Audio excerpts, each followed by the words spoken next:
everyone, welcome to another motovlog of my channel. My name is Marshall3498, and today's motovlog topic, what I normally talk about on my channel, is motorcycle related topic as usual. And today's motovlog topic to talk about is, first of all, let's not get run over, sorry. Topic of today is the third installment basically of my whole struggle with the whole steer and head bearing thing on my particular FJR 1300.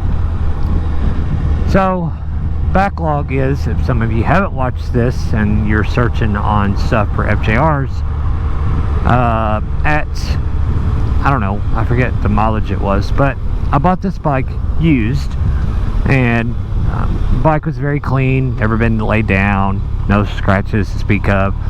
Fairly low mileage bike. Another bike beside me. What is that? That is MT-09. Very nice. So I originally bought this bike with not very many miles on it. I think it was 7,800, 8,100, somewhere in there. And all was well with the bike. I was enjoying it thoroughly for several months. And I ended up, after taking on a little night ride cruise over a 4th of July weekend, I ended up getting a very large, like, boxing staple stuck in the rear tire. So I was like right in the center of the tread. I didn't want to risk it because that's a safety thing. So I was like, whatever. It had Michelin Pot Road 5 GTs on it already when I purchased it, used. So I was like, well, whatever, I'll put a new set of tires on it, and that way I'll be good for the rest of the riding season and then some. Because I put about 5,000 miles on this bike last year, the first year I had it. So, at about maybe 2,500 miles later of having it, that happened. So then I put a new front on it and a new rear. Well, I had to get them to order the front. They had the rear in stock. So once they ordered the front, put the front tire on there. Then again, Michelin Pot Road 5 GTs, GT for the heavier sport touring class of bike that this is. And what happened is, I noticed getting a lot of vibration to the point of, on the interstate at 65, 70 miles an hour, within about a 20-minute run down the interstate, my feet were numb. And I was like, and like in my butt and everything, I was like, something's not right here. So I take it to the dealer, thinking maybe it's out of balance, the front tire, whatever. Not the dealer, the shop, local shop that put the wheels and tires, I mean not the wheels and tires, the tires on it. So the owner there, he was like, well, did you ride the bike here? I was like, yeah. He was like, you mind if I take it for a spin and see what's doing? Go ahead, need it fixed. So he comes back and he says, I'm 95% sure that since you put that new front tire on there, and I've heard of this before, especially on larger, heavier bikes like this, that if you have bad steer and head bearings, that if you put a new front tire on there where it previously had a worn one, then it will develop a head shake and a vibration. Take the hands off the handlebars, the bar's just like crazy. It was fine-ish, say up to about 40 miles an hour, and after that it started getting pretty bad. So like I said, I only rode the bike maybe 50, 30 miles, something like that. I rode it to my son's baseball game and back. And then that's when I noticed it, especially on the way back on the interstate. And so I was like, well, okay. So anyways, the shop, he suggested I put tapered steering head bearings in it, that they're longer lasting bearing, they have better feel, blah blah blah blah. Give me this whole salesman's pitch so that if it was his bike, that's what he'd do. So I went by recommendation, whatever, let him do it. Didn't like the way the bike felt. It didn't feel linear at all from side to side.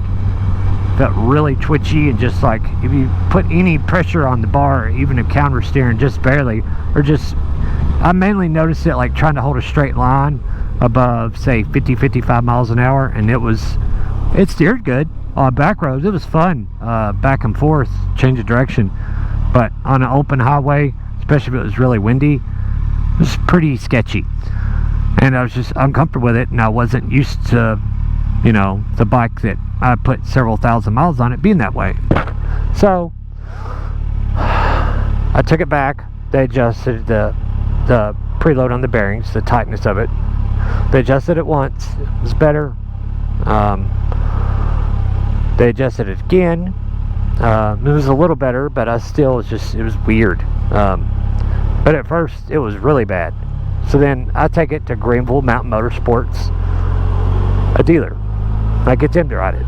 Seeing maybe it's just me, whatever. I'll let them ride it. And service rider rode it. Said, well, it steers good, but what do you not like about it? And I was like, and I told him, he goes, well, I can maybe see that.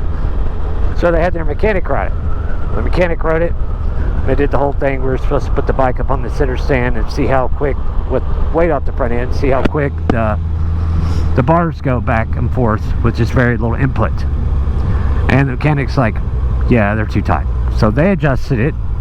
This was a third adjustment on it, and it was better. It was tolerable, because, you know, by this time I put 300-400 miles on it, and I was kind of used to it, but I still wasn't comfortable and happy with it.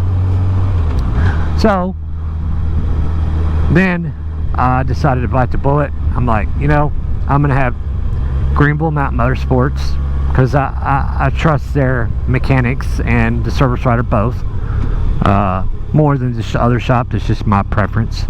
Not that there's anything wrong with other shop, I just got a better feeling in another shop. So they put OEM Yamaha steering head bearings in it. Oh my god, what a difference. It's back to being linear, side to side. It's even much better, like changing direction, as far as it's more linear, say under 45 miles an hour on a kind of a tighter turn back road. But like 55 to 65, where I really noticed the tapered bearings, it is so much better. It is still a little on the tight side, but some of that may just be new bearings, and since they're OEM roller bearings, not tapered, I'm guessing they will break in over a period of time, say, I don't know, 500-600 miles maybe. I've only put about 100 on it on the bike, so it's getting adjustment, and I'm already getting used to it. So that's a good sign. That tells me that in my brain that I'm happy with it, and we'll ride it from there and see what it does. Might take it back to them and let them adjust it a little bit looser. Maybe I'll make it that more progressive and linear, but I think it's pretty close now. I don't want to go too crazy on it, keep it just adjusting it over and over and over. I'm kind of at the point now that I know that's what the bike had in it when I purchased it, so I'm just going to learn to deal with it and move on. This traffic is nuts right now. Sorry guys, try to be in this if you're me. But I do have one question for some of my viewers in the comments. I'd like to know y'all perspective on this.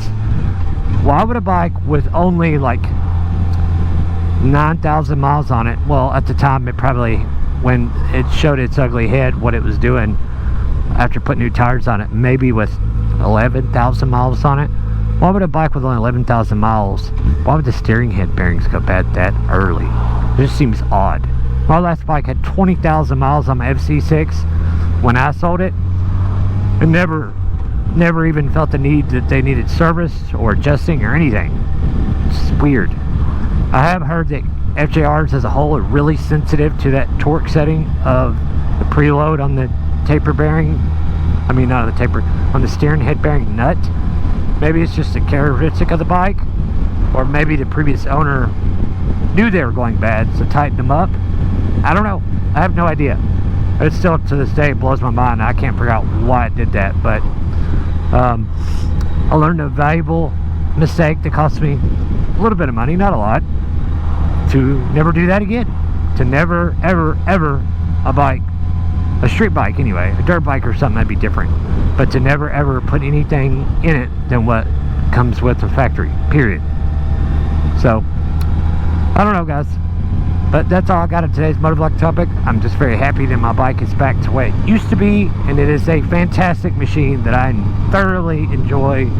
Going to be riding it and putting even more miles on in 2021. So for that guys, thanks for watching. Don't to leave a comment down below. Don't forget to give me a thumbs up, please. Be greatly appreciated. And don't forget to subscribe if you've not already done so. I'm at 735 right now. I really want to get to 1,000 before this riding season is over. That would really make my day, and my, you know, just a goal I want to meet. Not necessarily for the monetization thing. Just 1,000 is just shows me that I'm doing something right as far as my motovlog content goes. So on that, guys, thanks for watching.